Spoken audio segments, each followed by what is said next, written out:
We've all heard about online scams, so maybe you're thinking, why are people falling for this? I sure wouldn't. Well, thousands of people are getting taken. The most financial losses come from, believe it or not, romance fraud. So, how much are we talking? Here's Delia Gonzalez with tonight's Special Assignment Unit report. We're talking more than $230 million, and that's only the cases that have been reported. So, if you're looking for love this Valentine's Day, beware of who you meet online. They call him the criminal Casanova, a serial con artist who has stolen thousands of dollars from women up and down the East Coast and right here in Gaithersburg. His real name, Trevor Devon Thornton. According to his rap sheet and his many mugshots, he's been at it since the early 2000s. He even did some jail time and was called out online by his victims, but that didn't stop him. Thornton is now wanted for taking off with a Maryland woman's money in 2016. This is what these people do. They live off of people that they think they can con. This is Carolyn Hamby. I chatted with her via Skype about the romance fraud that almost got her. What would you like to say to those people who are taking advantage of folks online and walking away with thousands of dollars? I don't know how you live with yourself. You get a job. Her Prince Charming sent pictures with his kids and lengthy love letters. Where have you been all my life? You're just like everything I've ever wanted. But when he started to ask for iTunes gift cards, she knew something wasn't right.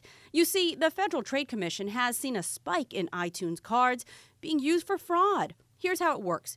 You load money on an iTunes card, the trickster asks for that 16-digit code on the back, and voila, your cash is gone. Oh, yeah. I was being used. I was going to play it back, But Hamby did her homework, and she made up a story of her own, so the guy who wanted to take long strolls on the beach, he took a hike. Well, Miss Carolyn, it sounds like no one's getting over on you. No, ma'am, you start messing with my money. I've worked too hard over my years to have what I've got. Not everyone walks away unscathed, though, like this Maryland man who emailed me. He is out $28,000. He says it's still emotional and painful for him. He can't bear to relive it all, but he did file a report with the Better Business Bureau. These sites are great, and people do find love on them. Kelsey Coleman with the BBB, she met her husband on a dating site, but she knows these hustlers are out there lurking on legitimate sites, waiting to take you for what you got. So what can you do about this? Well, Coleman says look for the red flags, like someone asking for money, or someone who says they're traveling or overseas, or if they make up excuses so they don't meet you in person.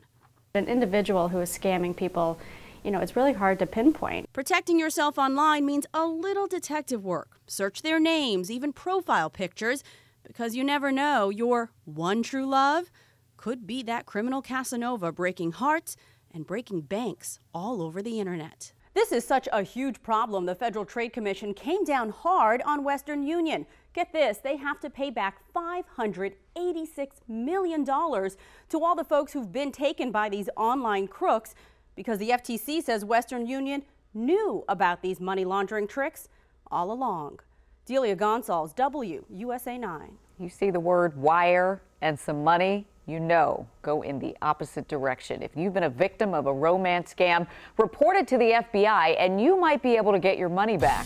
We've got the steps you need to take on our WUSA 9 mobile app and website right now.